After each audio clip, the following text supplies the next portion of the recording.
okay? When the communists took over in Russia and they abolished all churches, I'm sure that the atheists were real happy. But everybody got enslaved. The atheists got enslaved, the Christians got enslaved, the homosexuals got enslaved, the feminists got enslaved, the Christians got enslaved, everybody got enslaved. There's no discrimination. When there's a takeover, it takes over everyone.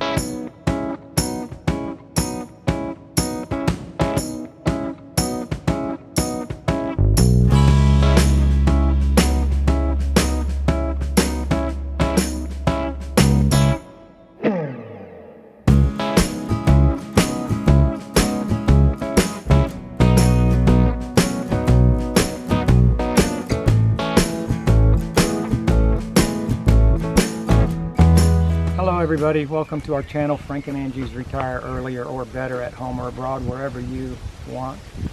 We're going to continue talking about different aspects of the political situation that is surrounding our plans about living here, retiring there, and a lot of the conversation up until this crisis has been about costs and financial ability to do the retirement or even the financial independence and things like that. But now we have a different dimension that is being added to this picture, and that's why we're covering this aspect of it, because this different dimension actually colors everything else we want to do in life. Later in the video, I'm also going to make some examples. We're going to go back in history to show you how things play out for everyone. We have never been a political channel. We don't take partisan sides per se. We're not pushing a political agenda. We're talking to everybody. We want to talk to you, whether you call yourself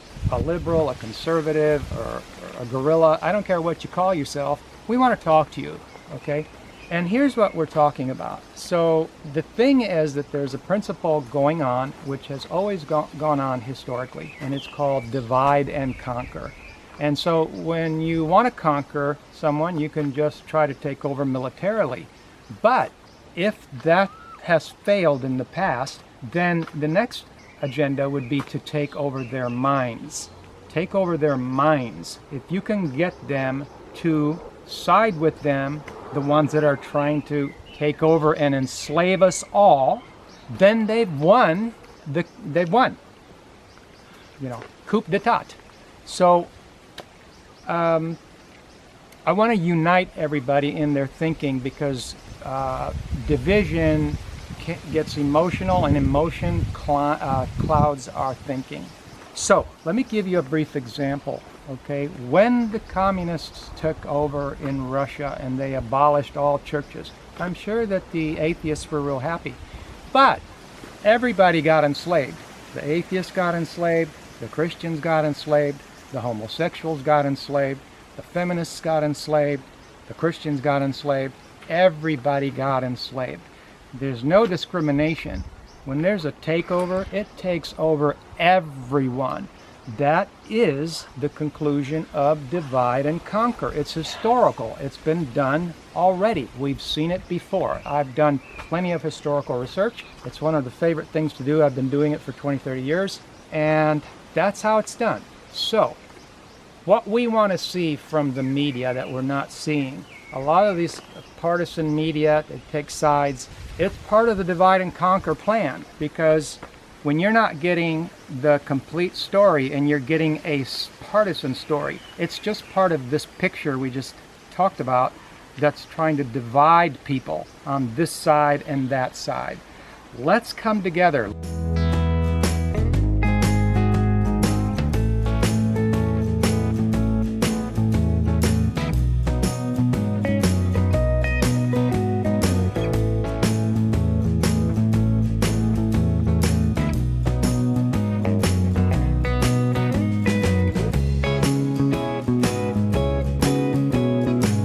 Let's demand, regardless of political, let's keep the politics out of news reporting if we could.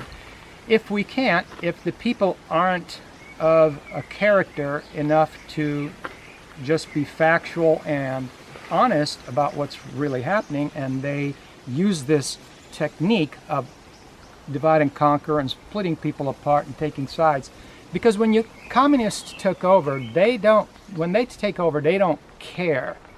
Okay, they'll use your division for their own agenda. Okay, and that's how they are successful. That's how they accomplish their takeover. Divide and conquer. So we see these news agencies that want to pull certain divisions within the population, polarizations within the population to this side and that side, and make it sound like the argument is about which side is right. No, both sides can be right if they are honest and truthful. If they're not, think for yourself and start going outside of these entities. You take a look at some of these quote-unquote international entities that purport to make judgments about things for the entire world. Does that make sense to you? That makes no sense to me. The entire world is different peoples. You've got different peoples. One person or one entity cannot, but this is what they do. And people, want to believe in these entities, and that's what they want you to do, is believe.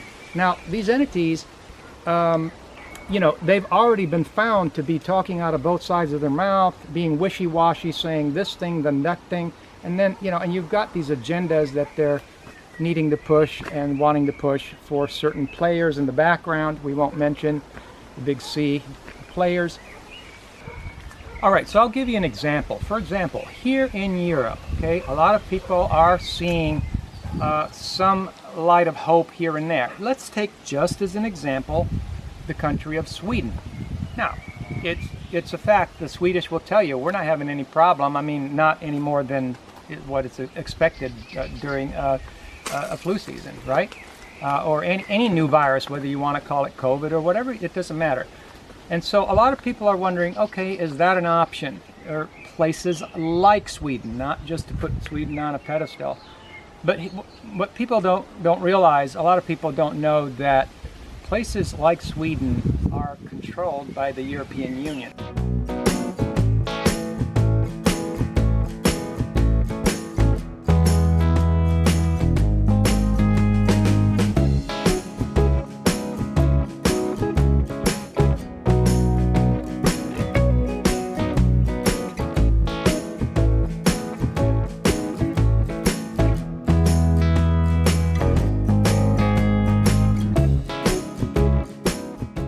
European Union Commission has already put into law, now they call them recommendations, right? But they apply to all the EU countries, and that includes Sweden.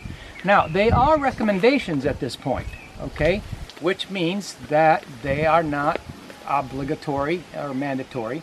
But a lot of the European states are taking it as an edict, a dictation, an edict, like a law.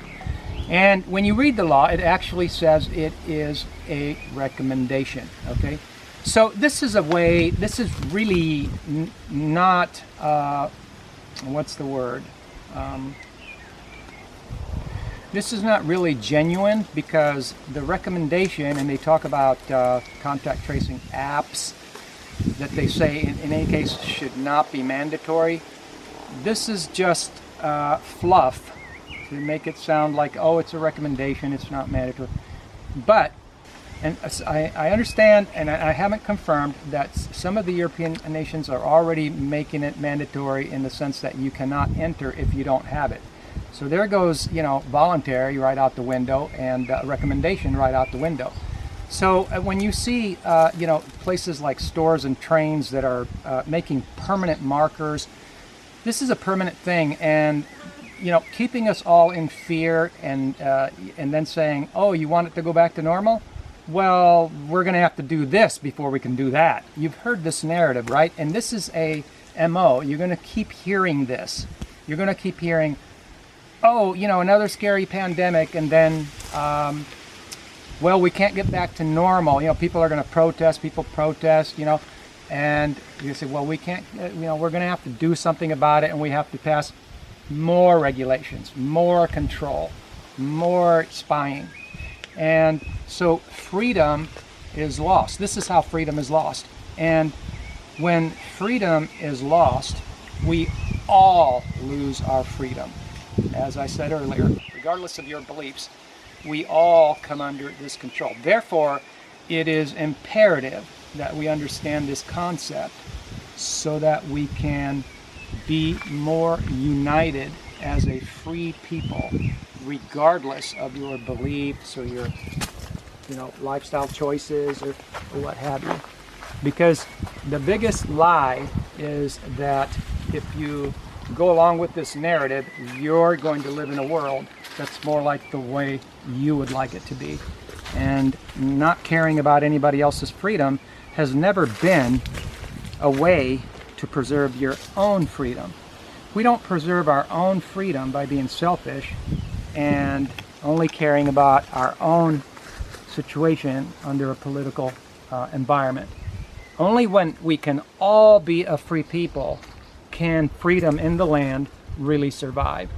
So I wanted to get that message out to you today because we see a lot of the narrative, and we're seeing a lot of, for example, some of these institutions are trying really, really hard to get people to believe a certain narrative. And I think that the most important narrative for those that want to enslave us all are that we all transmit viruses, whether we have symptoms or not, whether we're sick or not, we all just transmit viruses. And if they can get everybody to believe that, why, they've got you.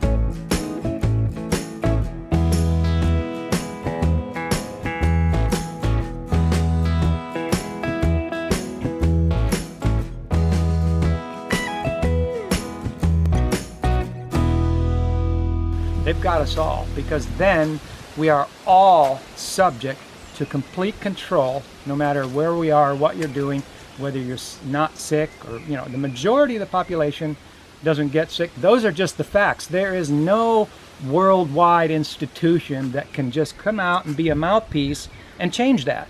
That's just a fact, okay? So 90% of the population, and have I already said that here in Italy there's signs that talk about 7 million people infected with virus in the world?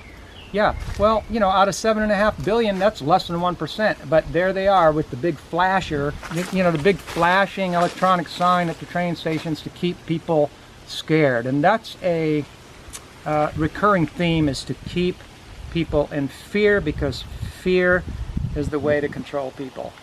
And so how do you beat fear? You beat fear by being open-minded to knowledge.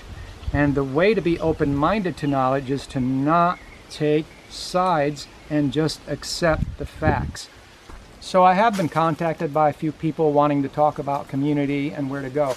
Now, I'm not saying there aren't spots, because there are spots, like even in the US, that are more open to this kind of conversation, and lo and behold, there's a little bit more freedom there. But here's what happens, like in Europe, a place like Sweden, these European Commission recommendations and so-called voluntary apps and such, what'll happen is eventually these other states will gang up on Sweden and places like Sweden, and they'll just say, well, anybody from Sweden is not allowed to come to the EU because you guys, you're not falling in line or something. So this is why centralized power is bad, and it's very bad because it takes control of everybody, and it has more muscle and more power to do so. So that's the bad news. And the good news is that even so, if people do not fall into fear And I would say this even to governments. If governments do not fall into fear, and if governments strategize several steps ahead and understand that that's probably what they're going to be looking at, you know, things like that kind of a reaction from bigger bodies, and just be ready for it, you know, like places like Florida and such. So, but, you know, and the demonization, you know, and the people, the population can overcome demonization by talking to your neighbor and spreading the facts. Because I just met a guy here in Italy. So I just talked to an old timer right here in Italy, and we were chit-chatting, and he said, no, I'm older than you know, referring to me, and I've been around. I've been all over the nation. I've been a taxi driver everywhere. He's got an open mind, and he knows that this narrative is it's a Trojan horse. It's you know, it's false, and he knows it. And so there are certain people that have the ability, and we all have that ability. We just need to get out of that partisan divide and conquer scenario and just be more united for truth, facts, knowledge. So with that, let me know what your concerns are in the comments. We will have a little conversation with you as much as we can in the comments.